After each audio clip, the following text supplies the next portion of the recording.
Okay. Well, good morning, everybody. We're going to sing, lift every voice and sing, and it's number 49 in your hymnal book.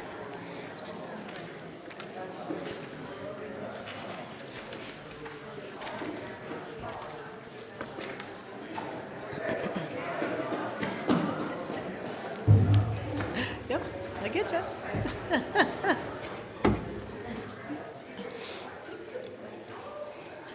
There we go.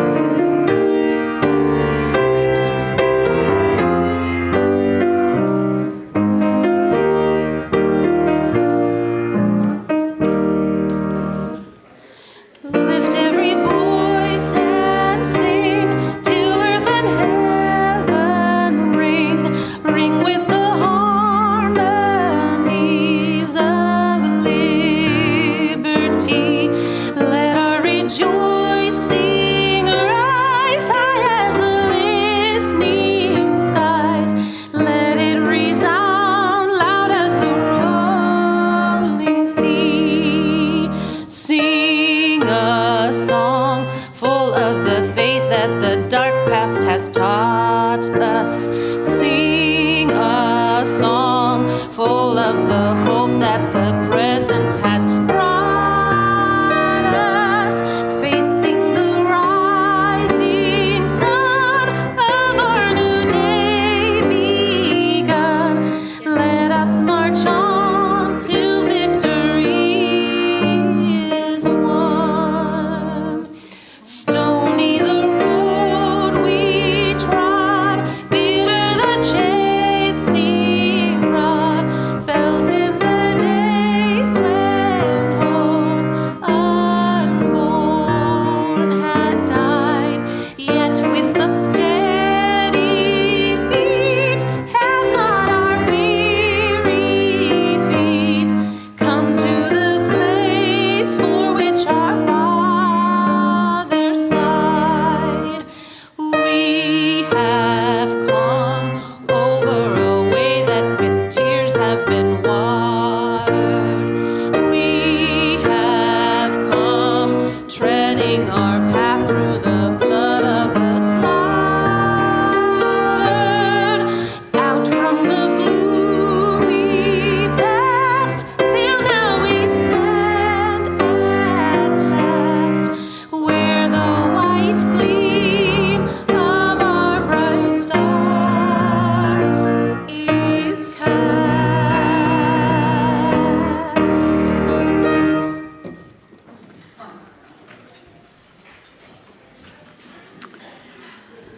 Welcome.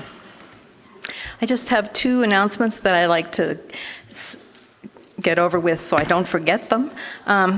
Next week is the Partnership Church celebration and service, and there will be a Hungarian lunch following the second service. And today at 12:15, those of you who are interested in the ad hoc committee coming together during challenging times, we're going to meet at the piano at 12:15. So, good morning and welcome to the Unitarian Universalist Church of Spokane. We're glad to have you with us. UUCS is an open-hearted congregation which appreciates your unique background, beliefs, or lifestyle. If you're one of our longtime members or have been here a short time, or if you're joining us for the very first time, we're delighted to have you with us. We also appreciate those of you streaming or Zooming our services. It is our mission to join together to create a nourishing, liberal religious home and to champion justice, diversity, and environmental stewardship in the wider world. Or in short, to create community, find meaning, and live justly. Welcome to everyone. I am your lay leader, Lisa Conger, and with me this morning is our guest speaker, Dr. Margo Hill. Dr. Hill is a Spokane Tribal member, former Tribal Court Judge, and professor of urban planning and American Indian law at Eastern. She will speak about her advocacy on behalf of murdered, missing Indigenous women. I will introduce her more completely right before her presentation. So please take a moment now to greet one another and connect. Be sure to say hello to someone you haven't met yet.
Thank you. We'll have more time to greet one another and share coffee and tea after the service.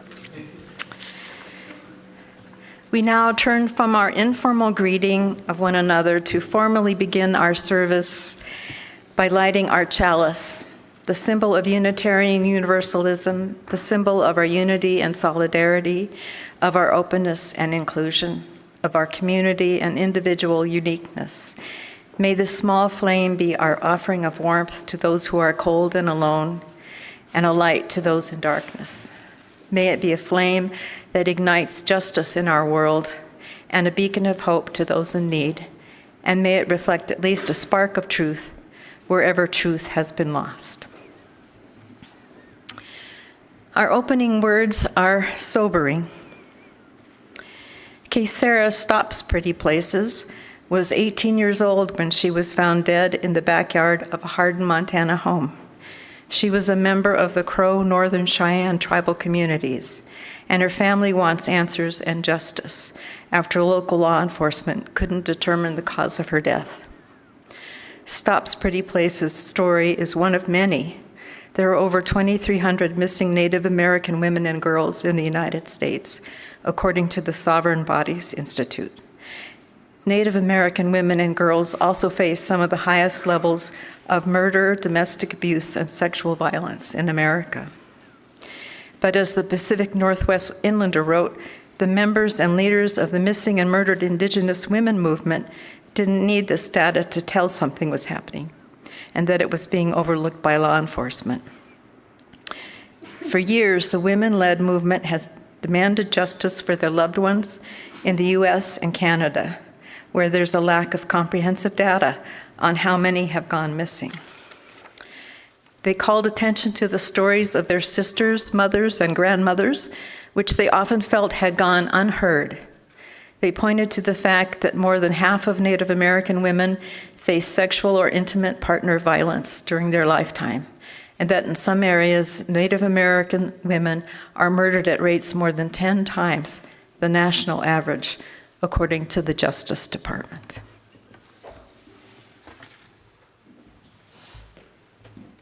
Okay, if you can turn to 97, we're going to sing "Sometimes I Feel Like a Motherless Child." And it's in your hymnal book, not up here today. Number 97.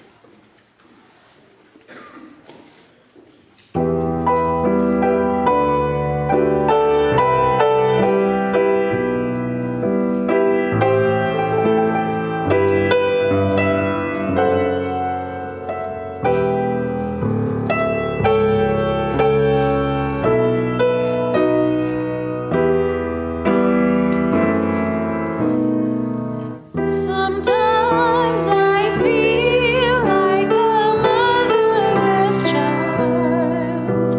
Sometimes I feel like a motherless child. Sometimes I feel like a motherless child. A long way from home. A long way from home. Sometimes I feel like I have no friend. Sometimes I feel like I have no friend. Sometimes I feel like I have no friend. A long way from home. A long way from home. Sometimes I feel like I'm almost gone. Sometimes I feel like I'm almost gone. Sometimes I feel like I'm almost gone. A long way from home. A long way from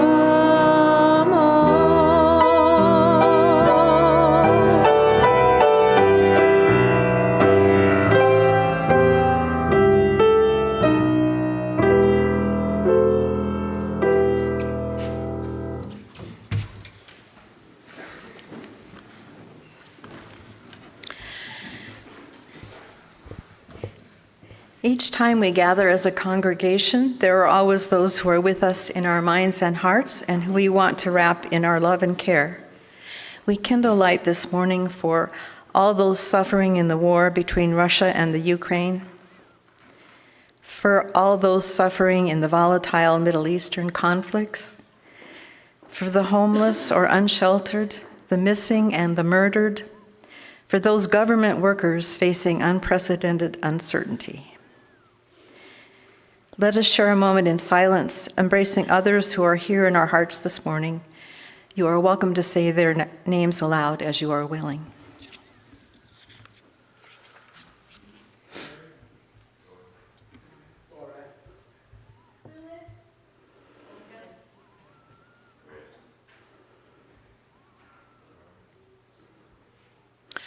Those named aloud and those remembered in the silence, and all those who are suffering elsewhere in our world this hour, we hold in our community of compassion.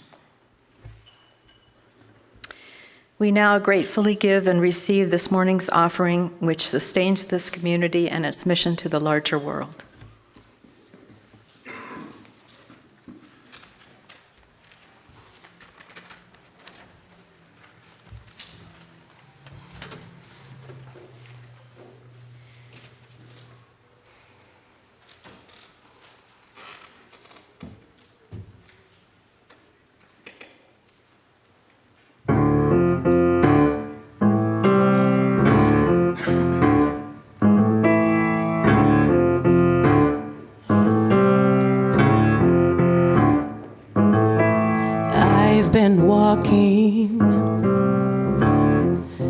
my face turned to the sun. Weight on my shoulders and a bullet in my gun. Oh, I got eyes in the back of my head, just in case I have to run.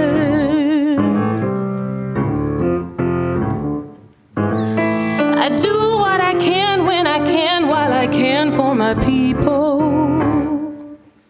While the clouds roll back and the stars fill the night, that's when I'm gonna stand up, take my people with me. Together we are going to a brand new home, far across the river.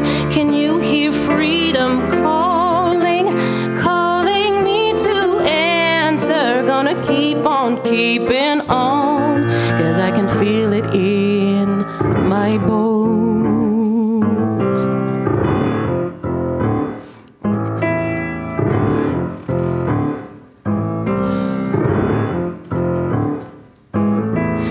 Early in the morning,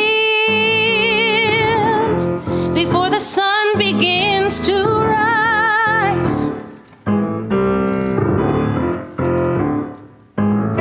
we're gonna start moving towards that separating line. I'm wading through the muddy waters. You know I got my made up mind, and I don't mind if I lose any blood on the way to salvation. And I'll fight with the strength that I got until I die. So I'm gonna stand up, take my people with me. Together we are going to a brand new home, far across the river. Can you hear freedom calling, calling me to answer? Gonna keep on keeping on.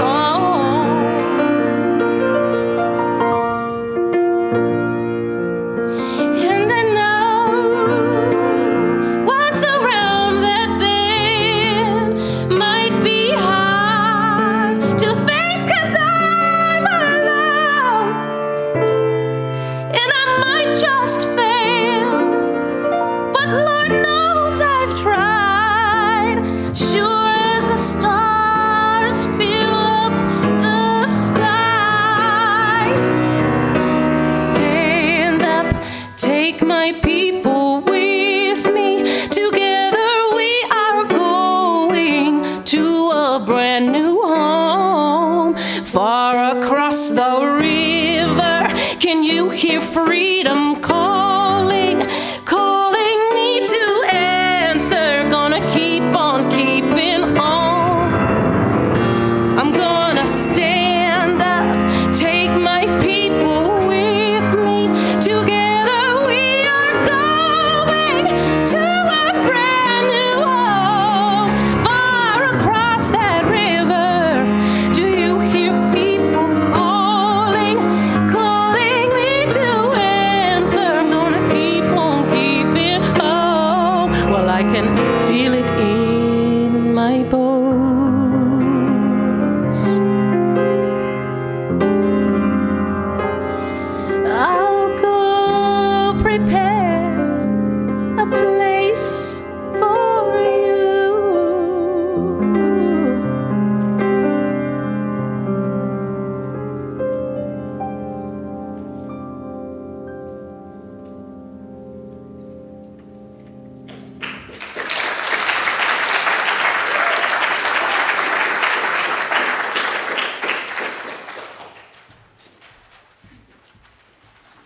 Thank you so much for that beautiful song. It was just as good the second time that I heard it this morning.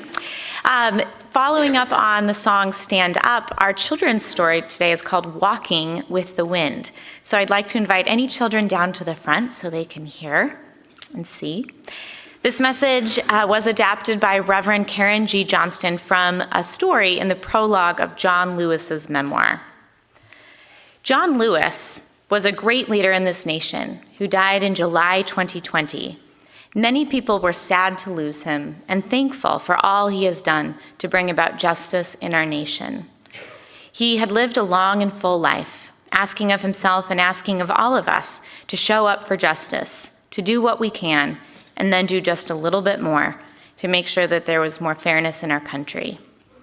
John Lewis grew up in a large family, and he would spend time with his aunts and his uncles, his siblings and his cousins. There were many children in the neighborhood who would all play together. In his memoir, Mr. Lewis tells about a time when he was playing outside his Aunt Seneva's house with about 14 other children, when a big storm, a huge storm, arrived. This was the kind of storm that would make every single one of us feel very, very afraid. I'm going to tell the story from his perspective, so it's like he's talking. So when I say I, it really means Mr. John Lewis. Aunt Seneva was the only adult around, and as the sky blackened and the wind grew stronger, she herded us all inside. Her house was not the biggest place around, and it seemed even smaller with so many children squeezed inside. Small and surprisingly quiet. All of the shouting and laughter that had been going on earlier outside had stopped. The wind was howling now, and the house was starting to shake. We were scared. Even Aunt Seneva was scared. And then it got worse. The house started to sway. The wood plank flooring beneath us began to bend, and then we could see that a corner of the room started to lift up. I couldn't believe what I was seeing. None of us could.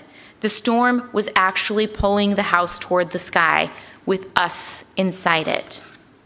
That was when Aunt Seneva told us to clasp hands. "Line up and hold hands," she said, and we did as we were told. Then she had us walk as a group toward the corner of the room that was rising. From the kitchen to the front of the house we walked, the wind screaming outside, sheets of rain beating on the roof. Then we walked back in the other direction as another end of the house began to lift.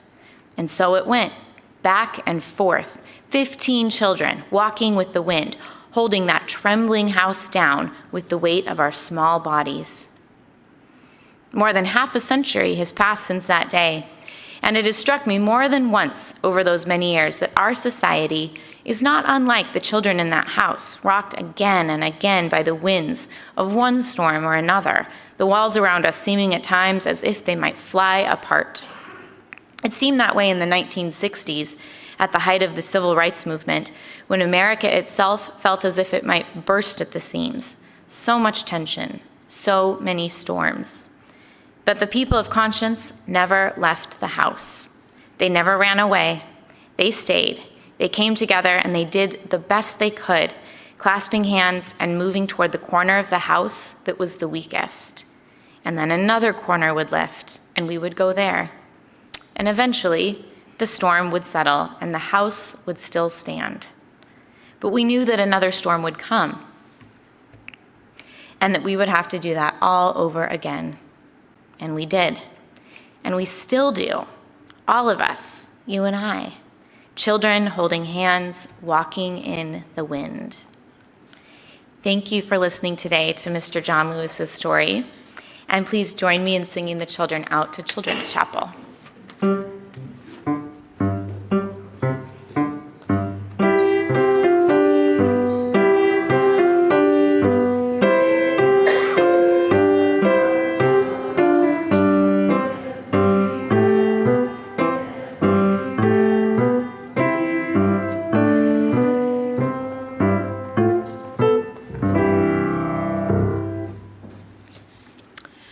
As we move now into our time of meditation, I invite you to find a comfortable, receptive posture.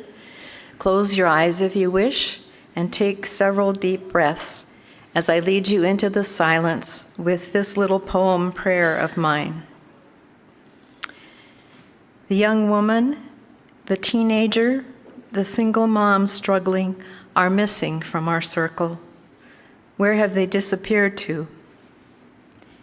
May the grasses and the trees, the mountains, rivers, and streams accompany and comfort them, wherever they may be under the stars, even if their voices now are only whispered by the wind.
See your face in the firelight.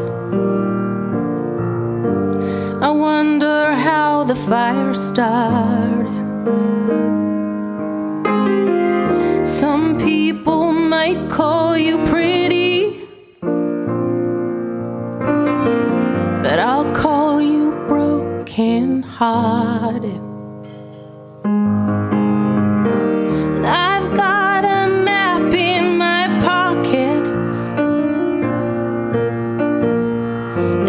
Your name written in blue. I'll follow you like a river if you just guide me through. Let's rent a car and drive it miles away. Let's start a fire and survive it a million miles away. Let's steal the sun and hide it a million miles away. Let's find a storm and ride it a million miles away. When I see you dance in the bar light, I wonder when the song will end. Some people might think you're graceful, but I think you're brittle and bent. And I've got a map in my pocket every this town is named for you. I'll make a stop in all of them if you just guide me through. Let's rent a car and drive it a million miles away. Let's start a fire and survive it a million miles away.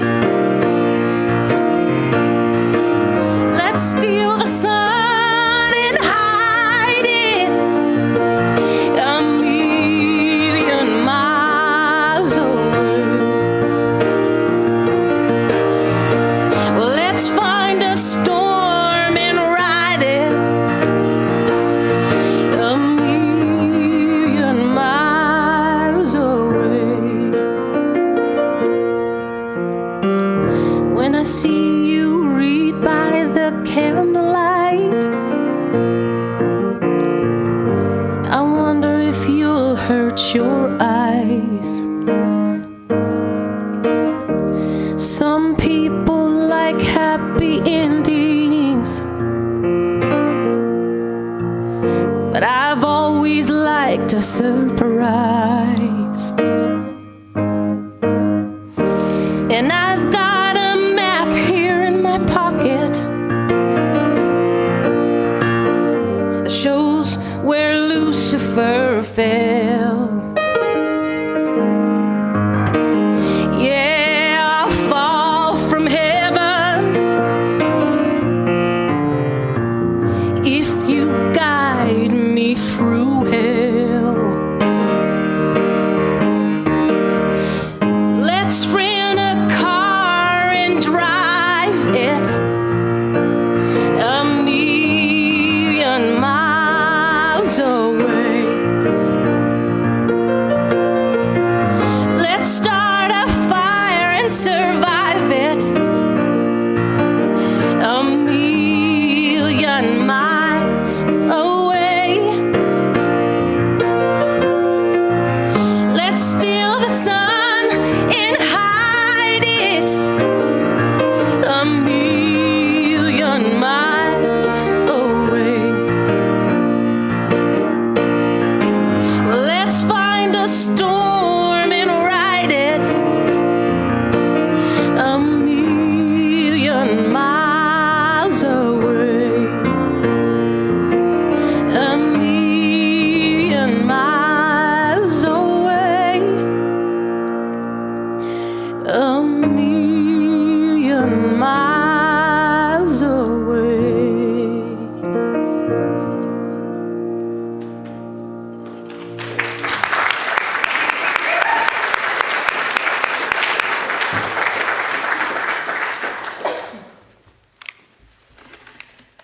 Thank you so much. You guys are just wonderful. Dr. Hill is a Spokane Tribal member and grew up on the Spokane Indian Reservation. Dr. Hill served as a Spokane Tribal attorney for over a decade and as a Coeur d'Alene Tribal Court Judge. Ms. Hill earned her Juris doctorate from Gonzaga School of Law and her Master's of Urban and Regional Planning from Eastern Washington University. Dr. Hill is a professor of urban planning and American Indian law at Eastern. She is the director of the American Indian Studies program. Dr. Hill was awarded the Trustees Medal, which is the university's highest form of recognition for faculty achievement. This year, she was selected as a Spokesman Review Woman of the Year. Please join me in welcoming Dr. Hill.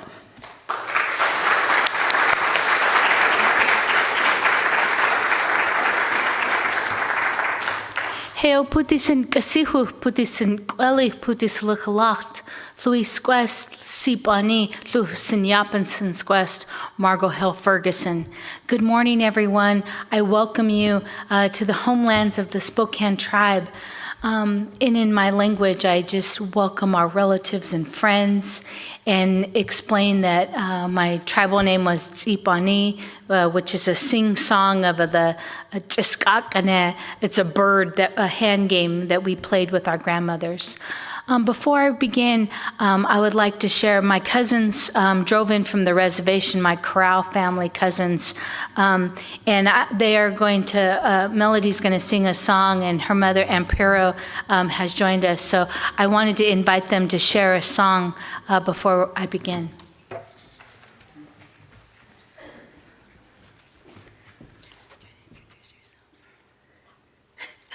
My name is Pisakio Piosko, which means sunrise sitting woman. This is my daughter, Oki Sagosquel, which means woman lives in the sky. And just really quick, the song that we're going to share is just, it's a very old song. So somewhere out towards the Palouse Highway, there is a monument that is called the Hangman Creek. And the song that we're going to sing is the Hangman Creek song. And just a brief history about it is there were Spokane, and before they were hung, they asked, is there anything that you guys want to say, like any final words? And the Spokane man said, no, but I do have a song to share. So that is the song that we're going to be singing. And we're really sick.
So as we share our beautiful songs and we begin to understand a little bit of the issues, I just want to say that I am so thankful for UU Church.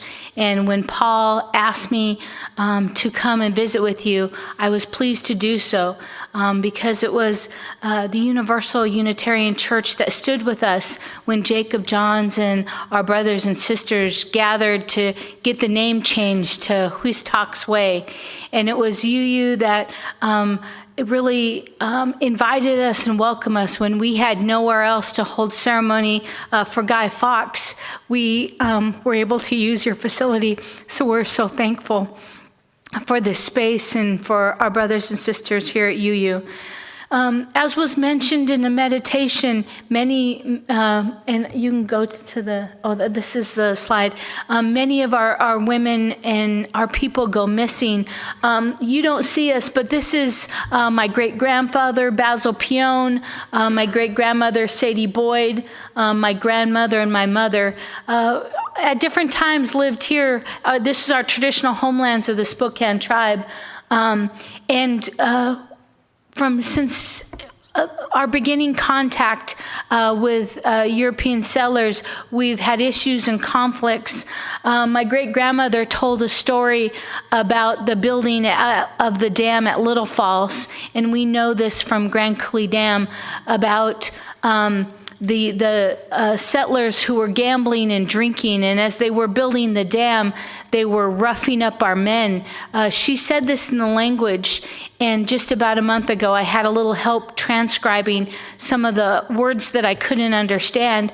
But she said a word in Salish that was a euphemism for rape, and it talked about the women that were dragged off by the men, essentially a man camp when they were building the dams along the Spokane River.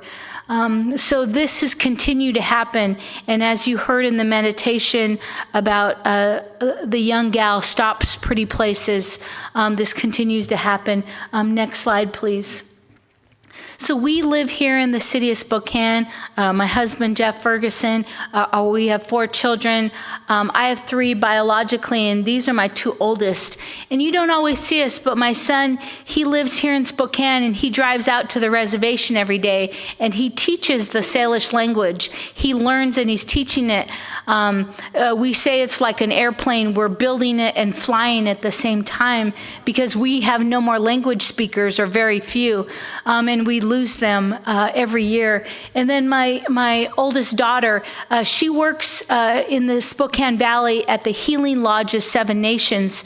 We have an alcohol and drug treatment center for youth, and it's sad that we would need such a facility, but we are all doing the work to help our people survive 150 years and many more years than that, 500 years of historical trauma and colonization for our people. Next slide, please. I want to talk to you a little bit about murdered missing Indigenous women. And I refer to one of my aunties, Patsy Whitefoot. She's the one in the middle with the orange shirt. Her sister Daisy May went missing 30 some odd years ago, and she has been a staunch advocate on this issue. She's testified before the Oregon State Legislature as well as the Washington State Legislature about murdered missing Indigenous women. And as she learned the law and the policies, she said, after learning the policies and hearing the stories, Native women were like bounties. I learned that we were hunted. And so that kind of gets to the bottom line issue that I'm going to talk about. Next slide, please, about human trafficking. And, through the pandemic, there were so many systems that shut down. But I can tell you that trafficking is profoundly adaptable.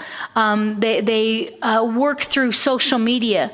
I have a friend here in the city of Spokane from the Calvo tribe, and her daughter went missing missing, and pretty soon she got a knock at the door, and it was the FBI.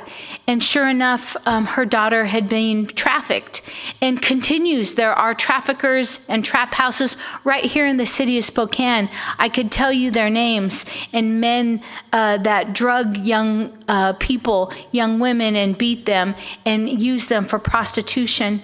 When her daughter was missing, she went into her computer and found multiple Facebook accounts and men that were talking and soliciting this young girl. Next slide, please. There are many types of trafficking. There's sex trafficking, there's labor trafficking, and it's right here, happening right here in the city of Spokane. There are many risk factors. Sometimes it's substance use concern, runaway, homeless. Our young people have unstable housing.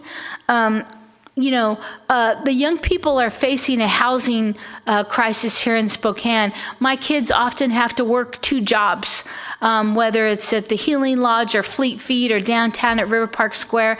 My daughter's apartment that she's just going to be moving into is $1,400 a month. That's often more than many of our mortgage, and you just know why it's so hard for young people, even when they're trying with 2 jobs to make rent. This is a case that happened right here in Spokane. Amanda Pacotis was dragged and forcibly removed from the Spokane Tribal Casino by this man, Joseph Presian. We know that we have to deal with this not only on the streets of Spokane, but our own tribal facilities. And we are working to fight this issue. There was a tribal leader that went to the chairman's house when he heard about this case and said, and our chairman didn't know anything about it. So he didn't stop there. He went next door to the chairman's son's house, who's on the gaming commission, and they pulled up the video and they got it to the police. So this man was arrested. When they tracked Amanda down, she denied it. Often victims recant. They won't testify against their perpetrators because they've been so victimized, beaten and abused and threatened. A tribe out of California recently contacted me and asked me to write the story of a young African-American gal. She had gone off to college, and her dad was actually a minister and her mom was an attorney. Yet there was a man that showed up at the campus well-dressed, and he said, "You're so beautiful. These traffickers manipulate and they know what to tell victims. Would you want to be in our video?" And he invited her to be in a video. And so she went there, and there were makeup artists, and there was videographers, and an actual Grammy Award-winning artist. And he had her sign the paperwork, and she was in this video. And then the next time he called her, it was another event. But there was some red flags. And so when he called her again, she said, "No, I've got to focus on my studies." And he said, "What?" He said, "I own you." And he flipped through the paper and he said, "You live at 1117 Northway Street. You and your roommate, I know where you live. I've been to your campus." And he flipped some more papers. "And your home address? I have your parents' address." And so he threatened and coerced her and pushed her into prostitution before she knew it. And she was so afraid and ashamed that she was too scared to tell her parents. She finally got out. But that's happening right here in Spokane, and we can tell you the names. I got phone calls on this case. There was a man elder from Alene tribe that said, "Oh, they're holding this Indian guy and they don't even have any evidence." Well, people who knew, there was a Calvo tribal female attorney who said, "This guy is known for prostitution and selling drugs." And so we're waiting to hear the actual charges that will be filed. Next slide, please. But it's happening right here in our city. There are lots of numbers, and we heard the numbers in our opening reading, but when you have thousands of Indigenous people missing and murdered, and then the U.S. Department of Justice, NCIC case only logs 116 cases, there's something wrong. The Center for Disease Control lists murder as the third leading cause for Indigenous women. And on some Indian reservations, Native women are killed at 10 times the rate, and some suffer domestic violence than the average American woman. Next slide, please. But we're doing the work. We are doing the work here in the Spokane and Washington State. I served as the U.S. as the tribal attorney for the Spokane tribe for a decade, and for years I got letters of declination. It's the responsibility for the U.S. Attorney's Office under federal Indian law to prosecute cases in Indian country, out on the reservation. They limit our jurisdiction against non-Indian bad actors. So we're dependent upon the FBI to investigate the crimes like major crimes, murder, rape, arson. And the U.S. Attorney is supposed to prosecute. But for decades, we had violent crimes on our reservation and they declined prosecution. Oh no, that molester will not be a good perpetrator in court. He has an oxygen tank. We don't care. We want them prosecuted. There were violent crimes. There was a drug dealer who took a razor blade out of her hair and sliced somebody from ear to ear. 72 stitches to reconstruct, declined prosecution. But I can tell you, we are doing the work. Next slide, please. We are working to prosecute these bad actors. This is a case up on the Colville Indian Reservation where more than 100 pounds of illegal drugs was confiscated, firearms. This was part of a multi-task force between BIA, Bureau of Indian Affairs, Law Enforcement, DEA, Drug Enforcement, and tribal, state, and federal efforts. This is what happens when we work across jurisdictions. 161,000 deadly fentanyl-laced pills were taken, in addition to 80 pounds of methamphetamine and firearms. When we do the work, we can put these bad actors in jail. Next slide, please. But unfortunately, it doesn't always happen. This is my great niece, Nika Stenskar. She had been on the west side in a drug and alcohol treatment facility, getting clean and sober. She had a job and her family would go and visit her, but she had 2 children, so she wanted to come home to the reservation. She got a new job and was going to start at the Nispelem Trading Post. Unfortunately, she went out one more night with her friends, and Nika Jo passed away of an overdose, leaving behind 2 small children. I do all that I can to support these young children, and they're being raised today by their grandparents. So these bad actors need to be accountable. Next slide, please. We're doing the work here in Washington State. My husband, Jeff Ferguson, and I talked to our chairwoman. The funding had been cut for the tribal liaison in Eastern Washington for the Washington State Patrol. My husband drafted a letter that we sent to our tribal council, and it got sent out. They said, why not share this to other tribes? It went out to other tribes. That week here in Spokane, we were having the Affiliated Tribes of Northwest Indians Conference, 57 tribes in Oregon, Washington, Idaho, and Western Montana. And our tribal leaders passed a resolution that went to the Washington State Patrol and went to the governor's office. By Monday, the head of Washington State Patrol was walking in and say, who did we vet for that position in Eastern Washington? So this map is a map that I originally had my students map. As an urban planner, we map and use GIS to visually tell the story. You can see, of course, in King County, there's a high number, high population density, but also we have a large number in Yakima County. Why is that? Why do we have so many murdered missing Indigenous women and people in Yakima County?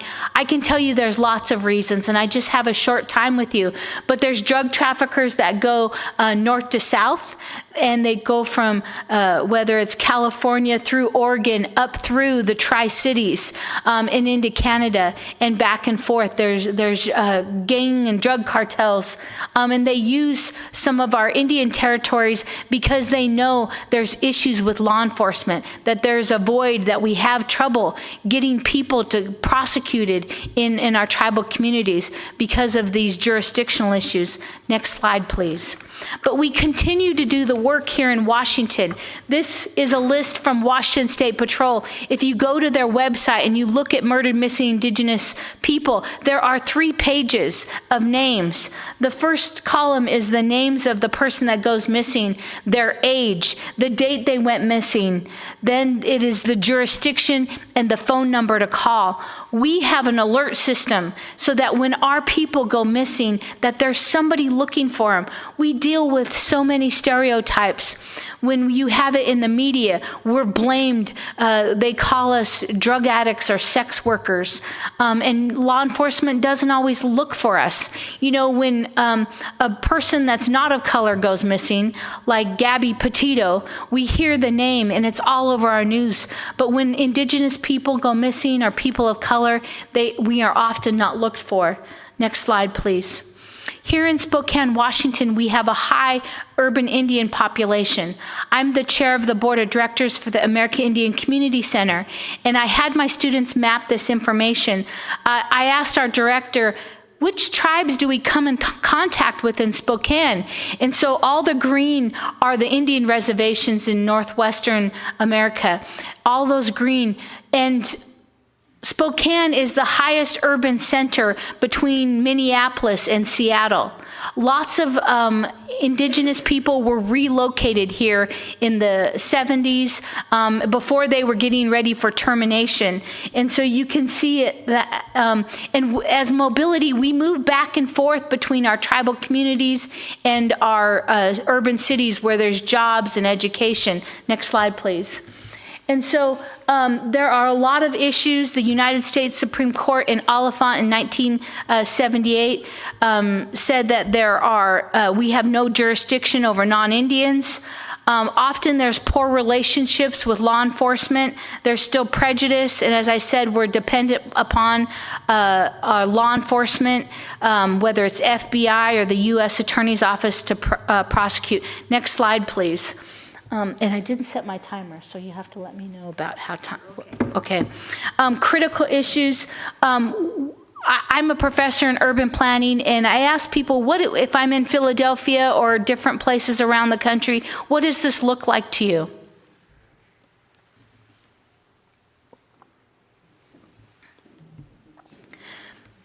This is a map of the Confederated Tribes of Umatilla Indians. And to many urban planners, they say, oh, that looks like a zoning map. What this is a jurisdictional map with every different color. If you look at the blue, that's tribal trust land. If you look at the orange, that's tribal fee land. And the cream color, the white color, that's non-Indian owned land. So our reservations are literally a checkerboard. And that causes confusion for law enforcement. Who can come in and arrest these bad actors? Who can prosecute these cases? Next slide, please. And as I mentioned, things are different today. We are doing the work. Here in Eastern District, we had U.S. Attorney Vanessa Waldruff, who was doing the work. She helped us to prosecute some of these cases. There are lots of cases that I could tell you about, assaults that happened that weren't prosecuted, but today they are calling us. They are seeing what we want to have happen. Next slide, please. Vanessa Waldruff, who's no longer now at the U.S. Attorney's Office because of the new administration, did the work to have Bree Blackhorse sworn in. She had 5 new U.S. attorneys to prosecute these crimes. Next slide, please. When there's a crime on the reservation, it matters what's the race of the perpetrator, what's the status of the land, and what's the crime. All of those have jurisdictional implications on who can prosecute the crime, and bad actors know that. Next slide, please. So they come to the reservation as a refuge to sell their drugs or traffic people. Tribal people were relocated across the country, and this map indicates how we were sent from our homelands into urban areas. Next slide, please. There's a book I'll refer you to called Highway of Tears by Jessica McDermott. It's also an Audible, but it tells the story of First Nations and the perpetrators, who was a young white male in his 20s. Also, there was a serial killer killing Indigenous women, and also there was a judge that was preying on young Indigenous women in Canada. So I point you to A Highway of Tears. Next slide. It really takes all of us. This is a case where a young female was abducted from a tribal park in Montana. She was trafficked clear down to Mexico. Her and her friend said, when we get out of here, you just run like heck. Just run like heck and don't look back. They dug out and they ran like heck, those two gals. And this young gal ended up on the Canadian, or on the border in San Diego, and they believed her. So she was able to call home and get home to her parents. Next slide, please. This is happening here in the city of Spokane. I don't have the opportunity to tell you all the stories, but down at the Globe, young women were getting drugged. Thankfully, my niece got to the bathroom, and the girls got her into an Uber, and she got home. Young people have to be careful. We can't wear both earbuds when we're out running. We have to travel together. Next slide, please. Even us as adults need to pay attention to where we park in lit places. These are the risk factors, the indicators for Indigenous people when we go missing, whether it's homelessness or lack of job opportunities. There's a lot of risk factors that make us vulnerable. The jurisdictional issues, the lack of jobs. I'm going to wrap up here. Addiction, emotional abuse, loss of land and culture. Next slide. It takes all of us. The solutions, it's a collaborative work across our communities with law enforcement. We need good foster homes. I encourage you to consider being a foster parent. My husband and I have fostered half a dozen children. It's hard. I've been cussed out. I've had to call the cops. But our young people in foster homes are more vulnerable because they question what's wrong with me, and they are vulnerable to being on the street and the traffickers. Next slide, please. We're doing a lot of work here in Washington State. We have the tribal liaisons. We have an Amber Alert system. We have bills at the state legislature. Formerly the U.S. Attorney, Bob Ferguson, now the governor, is doing the work to have a cold case unit. Next slide, please. We also have Indigenous legislators, Claudia Kaufman, and these folks are working for us in Olympia, Chris Stearns, Deborah Leekenoff. So we have a voice in the Washington State Legislature. And I think I have one more slide. But the task force is working with families. They're working with tribes, with law enforcement, data and research, trying to find solutions. But it takes all of us. When we see something, say something. Next slide, please. We've had art installations. My husband, Jeff, was asked to curate an art show. I encourage you to read the magazine article from TRB and also the economic article. That it's a more academic, but there's the specific story of one of our sisters that went missing. So I encourage you to click on the links that were provided for you in your program. Last slide. It's a call to action to support homes, whether it's the YWCA Women Domestic Violence Shelters. We have Vanessa Bian Crisis Center, our youth programs, our domestic violence women. There's Yoyot Spokane here in Spokane. My husband and I have Elk Soup, a nonprofit group that provides programs and empowerment to Indigenous family. Again, I thank you so much for inviting me to share with you. I encourage you to read a little more. And if you see something, say something. You can report it to law enforcement because our communities are more safe when we all stand together. Lum lumps, Petsiat. Thank you.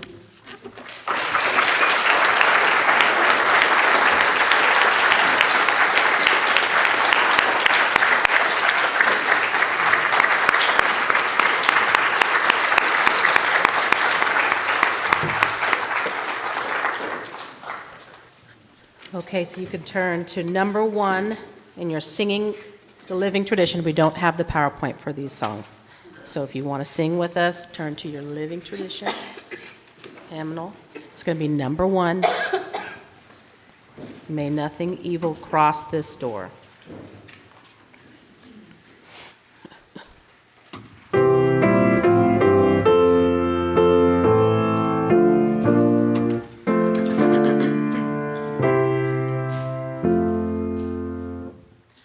May nothing evil cross this door, and may ill fortune never pry about these windows. May the roar and rain go by.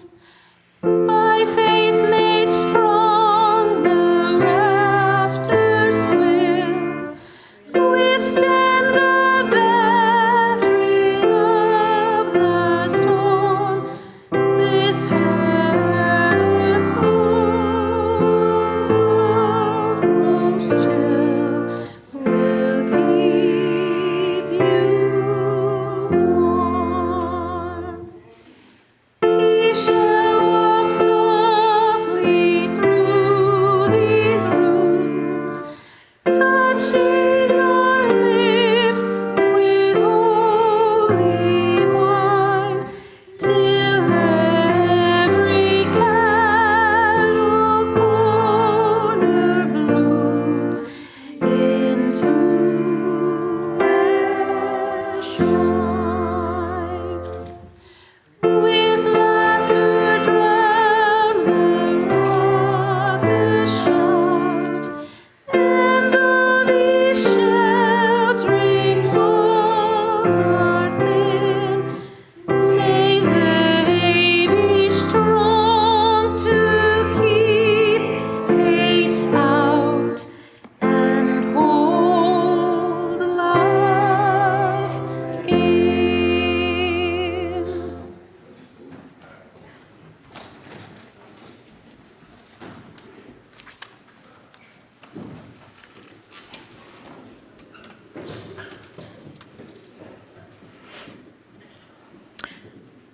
Our benediction is this Hopi prayer. Hold on to what is good, even if it's a handful of earth. Hold on to what you believe, even if it's a tree that stands by itself. Hold on to what you must do, even if it's a long way from here. Hold on to your life, even if it's easier to let go.